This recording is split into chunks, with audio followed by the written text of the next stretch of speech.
मित्रों नमस्कार, मैं दिलीप पांडे। स्वागत है आपका मेरे YouTube चैनल में। मित्रों, आपके प्रोटेस्ट की ताकत ये है कि आज जो पूरा छात्र संघ है जेएनयू का, उसको आखिरकार बर्खास्त कर दिया गया है। और मैं समझता हूं कि हमको यहां पर रुकना नहीं है, बल्कि जब तक इन वामपंथियों के देशद्रोहियों के पूरे घुटने टिकवा करके इनके नाक न रगड़वाई जाए, तब तक रुकना नहीं है। ये बात ध्यान रखिएगा। तो मैं अपनी बात शुरू करूंगा, जेएनयू पर आऊंगा, लेकिन सबसे पहले मैं कल जो घूसखोर पंडित वाली चर्चा जो हुई थी, सबसे पहले हमने आपको अपने YouTube चैनल पे वो सारी खबर दिखाई थी और हमने आपको ये बताया था कि आखिर वास्तव में ये फिल्म, जो कि इतने हठी और जिद्दी होते हैं ये फिल्म मेकर जो होते हैं, ये कभी किसी की बात नहीं मानते, लेकिन ये सिर्फ इसलिए झुकने को मजबूर हो गए क्योंकि योगी आदित्यनाथ ने हजरतगंज पुलिस थाने में केस दर्ज किया और मुख्यमंत्री के निर्देश पर ना सिर्फ केस दर्ज हुआ, बल्कि इनको घसीट करके लखनऊ लाने की तैयारी थी। और इसके बाद फिर इनको समझ में आया कि अब अगर हम पीछे नहीं हटे तो योगी जी हमारा कवाड़ा कर देंगे, छोड़ेंगे नहीं। इसके बाद फिर ये पीछे हटे, ऐसे पीछे नहीं हटेंगे। आप ये लातों के भूत हैं, ये बातों से मानने वाले लोग नहीं है, ये हमको समझना पड़ेगा। तो अब जो है, मुझे इसी संदर्भ में एक लेख याद आया। जब ऑपरेशन सिंदूर चल रहा था तो उस समय मैंने एक लेख लिखा था कि किस तरह से आकाश तीर और ब्राह्मण का निर्माण करने में, आकाश तीर और ब्रह्मोस का निर्माण करने में एक ब्राह्मण का बहुत बड़ा योगदान था। मित्रों, ये जो नेटफ्लिक्स से और यहाँ वहाँ से बॉलीवुड से जो ये नाम आते हैं, घूसखोर पंडित, पोंगा पंडित, ये नाम ऐसे ही नहीं आते। ये सब पाकिस्तान की कठपुतलियां हैं और पाकिस्तान को असल चोट तो चूंकि ब्राह्मण सी लगती है। इसको इस संदर्भ में मत लीजिए कि हम कोई यहाँ पे ब्राह्मणों का गुणगान कर रहे हैं, लेकिन जो ब्राह्मण है वही अपनी बुद्धि से जब इस तरह के अस्त्रों का, शस्त्रों का निर्माण करता है तो उसी से भारत की रक्षा होती है। और यही वजह है कि पाकिस्तान खुद चाहता है कि किसी तरह से ब्राह्मणों को देश के अंदर खूब बदनाम किया जाए, ताकि जब ब्राह्मण बदनाम होगा तो वो खुद ही बेचारा परेशान होकर के हिंदुत्व से, देश के मुद्दों से पीछे हट जाएगा। ठीक है, और इसके बाद फिर जैसा चाहेंगे वैसा हम करेंगे। तो मैंने ना एक लेख लिखा था और मैं चाहता हूं कि मैं आपको वो लेख जरा पढ़ के सुनाना चाहता हूं कि मैंने उसमें क्या लिखा था। बहुत पहले की घटना है, मैंने आज फिर से एक बार इसको शेयर किया है। काम पड़े तो पंडित जी, निकल जाए तो मनुवादी। लोग बड़ी जल्दी भूल जाते हैं कि जब ऑपरेशन सिंदूर चल रहा था तब मैंने एक लेख लिखा था, ब्रह्मोस और आकाश तीर के निर्माता एक ब्राह्मण। ये घूसखोर पंडित जैसे नाम बॉलीवुड ऐसे नहीं देता। ये पाकिस्तान का पिट्ठू है। पाकिस्तान जानता है कि वो इसलिए मार खा रहा है क्योंकि कोई डॉक्टर प्रहलाद रामाराव आकाश तीर बनाता है, जो कि एक ब्राह्मण है। मैं जन्म श्रेष्ठ से श्रेष्ठता के सिद्धांत की बात नहीं कर रहा हूं, लेकिन ये बता रहा हूं कि आखिर वामपंथी और जिहादियों के द्वारा ब्राह्मणों को बदनाम करने का असल इरादा क्या है। देश को खत्म करो, पाकिस्तान का राज भारत में आ जाए। एक ब्राह्मण के बनाए आकाश तीर से देश के 140 करोड़ बहुजनों की रक्षा हुई। तब कोई नीला देवता बचाने नहीं आया था। ठीक है, अब पुराना लेख क्या था? ब्रह्मोस और आकाश तीर के निर्माता एक ब्राह्मण, doctor Prahlad Ramarao. Research Dilip Pandey. DRDO के पूर्व अध्यक्ष, कर्नाटक में जन्मे aerospace engineer doctor Prahlad Ramarao के मोबाइल पर अचानक वैज्ञानिकों, सैन्य अफसरों और उनके परिवार वालों, रिश्तेदारों के फोन गुनगुनाने लगे। सब उनको बधाई देने लगे क्योंकि जब ऑपरेशन सिंदूर चल रहा था तो ब्रह्मोस मिसाइल आतंकी ठिकानों वाली मस्जिदों पर एकदम सटीक प्रहार करके नष्ट कर रही थी। दूसरी तरफ आकाश तीर एयर डिफेंस मिसाइल के, पाकिस्तान के मिसाइल, ड्रोन और लड़ाकू विमानों को नष्ट कर रहा था। देश के बहुत वरिष्ठ पत्रकार एनडीटीवी के पल्लव बागला ने ऑपरेशन सिंदूर के दौरान डॉक्टर प्रहलाद रामाराव का एक इंटरव्यू लिया था और उसे पूछा था कि आपका आकाश तीर आज भारत का रक्षा कवच है और ब्रह्मोस पाकिस्तान को छलनी कर रहा है। तो इस पर डॉक्टर रामाराव ने जवाब दिया कि उन्हें कई साल पहले भारत सरकार ने पद्मश्री दिया था, लेकिन असली पुरस्कार उन्हें आज मिल रहा है। पूर्णतः स्वदेशी आकाश तीर द्वारा गिराया गया पाकिस्तान का हर मिसाइल, हर ड्रोन और लड़ाकू विमान एक पद्मश्री की तरह है। ब्रह्मोस के प्रोग्राम मैनेजर हैं डॉक्टर प्रहलाद रामाराव। ब्रह्मोस रूस और भारत ने मिलकर बनाया है, लेकिन इसका प्रोग्राम डॉक्टर रामाराव ने डिजाइन किया है। ब्रह्मोस का प्रोग्राम इसकी सबसे खास क्रूज मिसाइल बनाता है। आम आदमी की भाषा में समझिए तो इस ब्रह्मोस में सिर्फ आतंकी का एड्रेस डाल दीजिए तो अपने आप ही आतंकी के एड्रेस पर जाकर उसे नष्ट कर देता है। तो मित्रों, इसके बाद दूसरा सबसे बड़ा मुद्दा यह है कि कल किस तरह से योगी आदित्यनाथ जी के क्रेडिट को खाने की पूरी कोशिश की गई। यानी खुद तो कुछ करेंगे नहीं और कोई कुछ करेगा तो उसको क्रेडिट लेने नहीं देंगे, उसके पीछे पड़ जाएंगे। मैंने आपको बताया था कल किस तरह से योगी आदित्यनाथ ने जब हजरतगंज थाने में एफआईआर दर्ज कराई, मुख्यमंत्री के निर्देश पर एफआईआर दर्ज हुई, उसके बाद ये जो घूसखोर पंडित फिल्म के जो डायरेक्टर वगैरह हैं, इनको लगा कि अब तो योगी जी घसीट के लखनऊ लाएंगे, पूछताछ होगी, तुमने किसके कहने पे किया है, कहीं ऐसा तो नहीं कि पाकिस्तान का एजेंडा चल रहा है। तो इसीलिए इन सब लोगों ने नाम हटाने का फैसला कर लिया।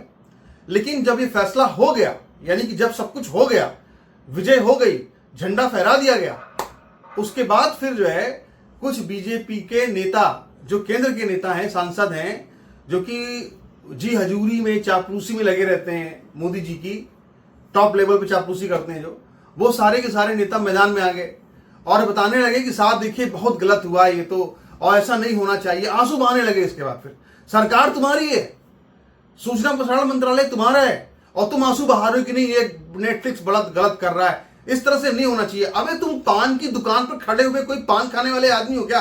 अब इस देश के सांसद हो, तुम्हारी ताकत है, तुमने कुछ नहीं किया, शर्म करो अपने ऊपर। लेकिन शर्म नहीं आ रही है, उल्टा आंसू बहा रहे हैं, आके रो रहे हैं, मातम मना रहे हैं। ये इनकी असल स्थिति है।